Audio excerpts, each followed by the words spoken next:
Velkomin í Elliðaárstöð. Ég heiti Margrét Hugadóttir og ég er vísindamiðlari og með mér er Íris sem er jarðfræðingur. Við ætlum aðeins að tala um suðumark vatns. Já, vatn er alveg magnað efni. Sýður að alla jöfnu við 100 gráður við sjávarmál og frýs við 0 gráður á Celsius.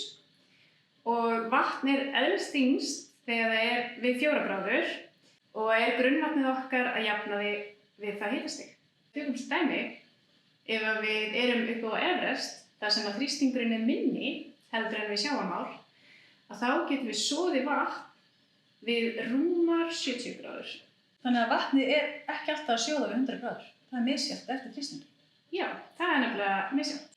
En við ætlum að athuga hvort okkur takist að sjóða vatn við minna en 100 gráður. Hér erum við með vatn sem er 50 gráðu heitt. Haldið að okkur takist þetta? Ég tek svona 5 millilítra. Já, ég tek hérna 10.